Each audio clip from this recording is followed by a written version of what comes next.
Imagine this. It's 11:47 p.m. You're outside. The air is still. The stars are visible. Then suddenly the sky flickers. And at first looks like an aurora. Then it sharpens, becomes structured. Symbols appear. Not clouds, not lightning. Images. Massive projections stretching horizon to horizon. Voices follow. Not from speakers, not from aircraft, or from above you. Clear multilingual languages. And voices. Some hear religious figures, others hear scientific announcements, others hear warnings. Within minutes, social media floods.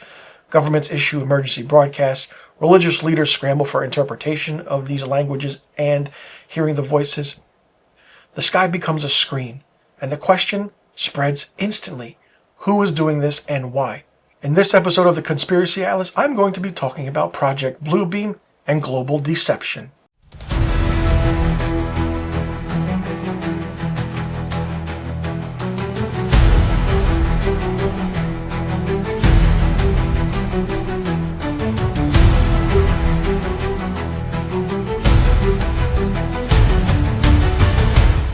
Project Bluebeam entered conspiracy culture in the 1990s through Canadian journalist Serge Monast. He claimed global elites planned a staged supernatural event using advanced projection technology to simulate a second coming, or an alien invasion, ultimately creating a unified world government. There is no verified evidence Project Bluebeam exists, but the theory didn't emerge overnight. It formed during a period of rapid satellite expansion, advancements in holograms, the rise of 24-hour global news, growing distrust of institutions and governments. Historically, deception during wartime is also documented. Operation Bodyguard misled before D-Day. Operation Mockingbird involved alleged media influence. Psychological operations, or even PSYOPs, are real military strategies. But the difference? Bluebeam suggests something global, civilizational. It shifts from battlefield deception to existential manipulation. And that's where it moves from strategy to mythology. But mythology often reflects technological anxiety. Let's separate fiction from physics. Holographic projection technology does exist. Large-scale atmospheric projection experiments have been conducted for artistic and military applications. Laser-induced plasma can create brief visible light points in the air. Deepfake AI can now replicate voices with near perfection. Global broadcast systems can synchronize messaging instantly. But here's the scientific barrier.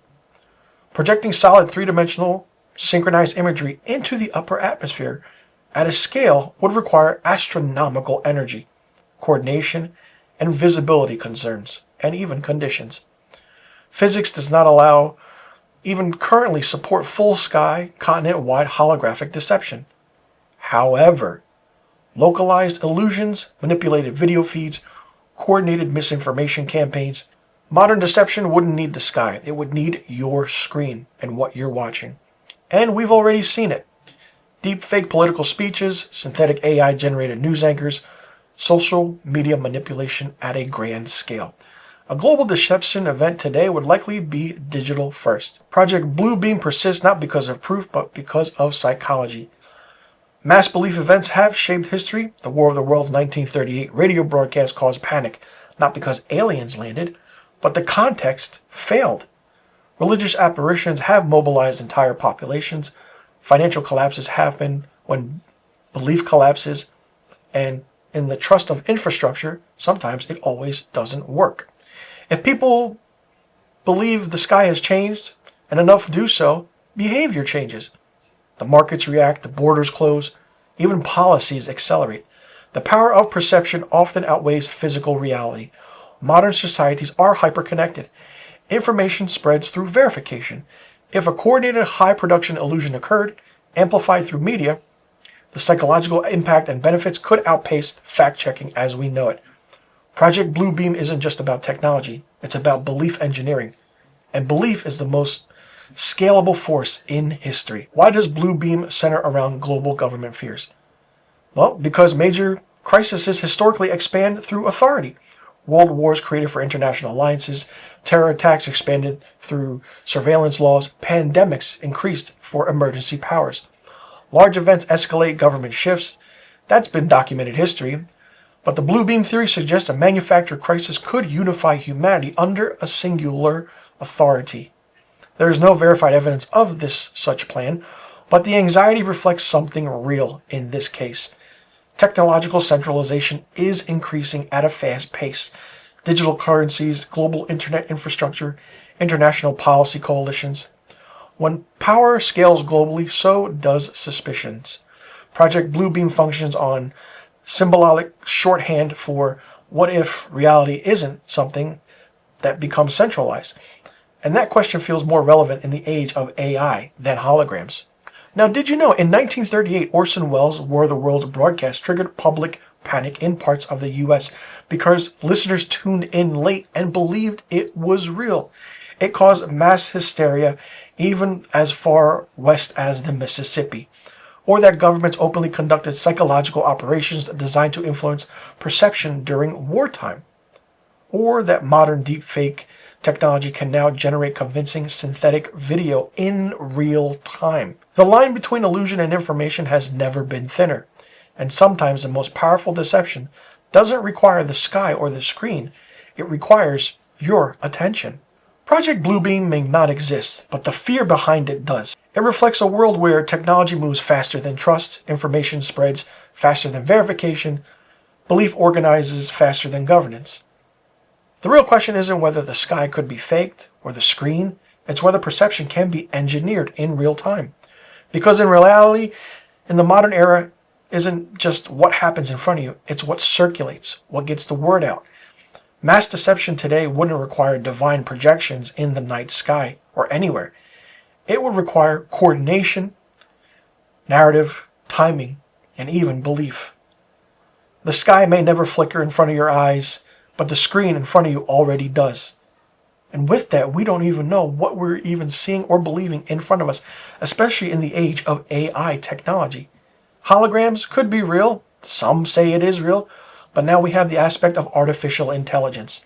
It kind of helps amplify that belief of, if Project Bluebeam is real and global deception happens, what is it are we watching? What is the belief behind it? And can it change in real time?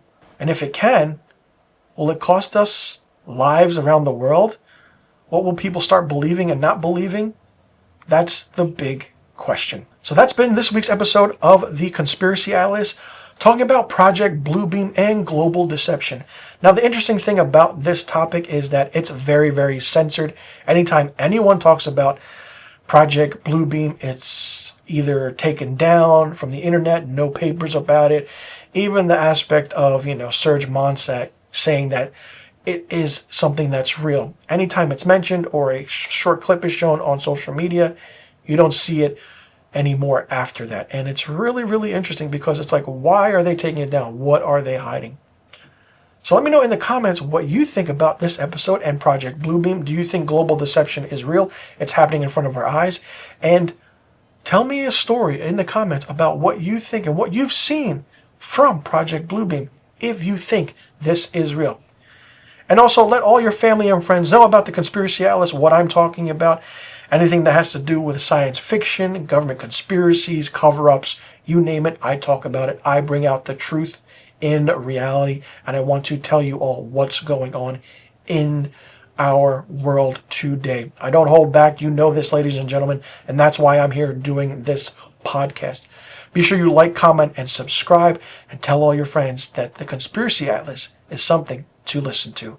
I'm your host, and this has been this week's episode of The Conspiracy Atlas, and make sure you tune in to next week's episode.